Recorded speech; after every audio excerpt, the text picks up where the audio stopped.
2 साल पहले चुनाव हुए थे चंडीगढ़ के म्यूनिसिपैलिटी के। उसके आंकड़े ये हैं कि 13 हमारे काउंसलर हैं, 7 कांग्रेस के हैं, 15 इनके हैं और एक अकाली दल का है जो इनके साथ है, तो 16 इनके हैं। 13 हमारे, 7 कांग्रेस के और 16 इनके, टोटल 36 हैं। अभी तक कांग्रेस और हम अलग अलग लड़ते थे, तो 2 साल से जाहिर तौर पे 16 इनके थे, 13 हमारे थे, 7 कांग्रेस के, तो 2 साल से इन्हीं का मेयर और इन्हीं का डिप्टी मेयर बन रहा था। स्टेट कैलकुलेशंस हैं, स्टेट इस बार इंडिया गठबंधन के तहत कांग्रेस और आम आदमी पार्टी साथ आ गई, तो स्टेट इलेक्शन था, 20 हमारे थे, 16 उनके थे। इसमें कोई बहुत बड़ी गणित नहीं थी, इसमें कोई बहुत बड़ा वो नहीं था, लेकिन शुरू से इनकी नीयत खराब थी। शुरू से इनकी नीयत खराब थी। जब से चुनाव ऐलान हुए, सबसे पहले तो इन लोगों ने प्रिसाइडिंग ऑफिसर, अपनी पार्टी के एक कार्यकर्ता को, अपनी पार्टी के एक ऑफिस बेरर को, पदाधिकारी को इन्होंने प्रिसाइडिंग ऑफिसर घोषित कर दिया। उसके बाद जब चुनाव की तारीख तय हुई, 18 जनवरी को चुनाव था, अचानक 18 जनवरी को इनका पदाधिकारी जो था, ये प्रिसाइडिंग ऑफिसर, ये बीमार, बोला मैं बीमार हो गया, अस्पताल में चला गया और चुनाव इंडेफिनेटली टाल दिए गए।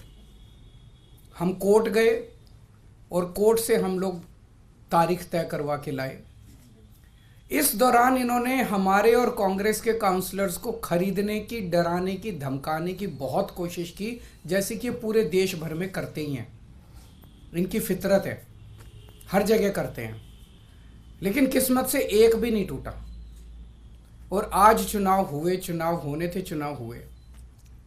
कोर्ट के डायरेक्शंस के बावजूद इन लोगों ने जो बदमाशी की, हम सब देखते हैं कि चुनाव तो हुआ, लेकिन जब चुनाव के वोटों की गिनती होती है,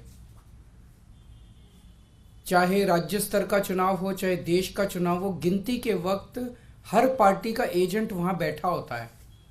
ट्रांसपेरेंट तरीके से गिनती होती है, सबके सामने वोटों को ऐड वो किया जाता है, वोट मशीन खोली जाती है, मशीन का नंबर बताया जाता है, दिखाया जाता है।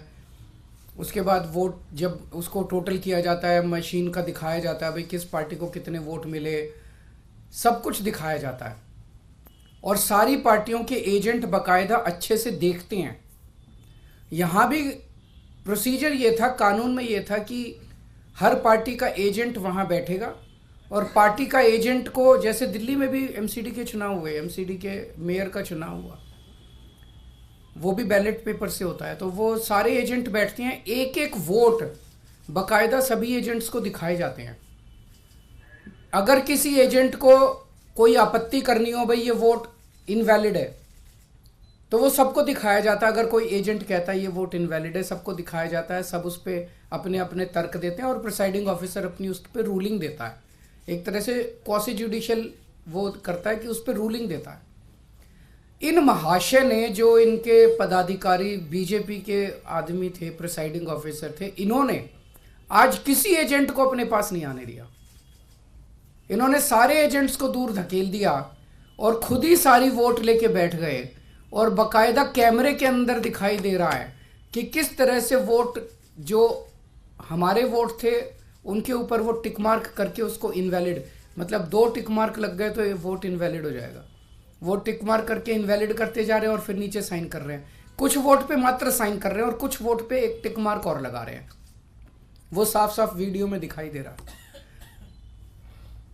तो 36 वोट पड़ने थे, 36 में 16 इनके थे, 20 हमारे थे, 16 इनके पड़ गए, 16 इनके पक्ष में पड़े। 20 में से 8 वोट जो हमारे थे, वो 8 वोट इन्होंने कैंसिल कर दिए, इनवैलिड डिक्लेयर कर दिए। यानी कि 36 में से 8 वोट, मतलब 25% वोट इनवैलिड डिक्लेयर कर दिए। ये कौन सा चुनाव हुआ? पिछले साल जब चुनाव हुए थे तो हमारा 1 वोट इनवैलिड डिक्लेयर हुआ था। तो ऐसा तो नहीं कि हमारे वालों को वोट डालना नहीं आता, वोट तो डालना आता है। पिछली बार भी डाला था, इस बार भी डाला है। इस बार कैसे ऐसा हो गया कि सारे वोट डालना भूल गए हमारे वाले, सारे वोट इनवैलिड हो गए? तो पहले से सोच के आए थे कि इनको गुंडागर्दी मचानी है, किस्मत अच्छी थी कि कैमरे के अंदर सब कुछ पकड़ा गया।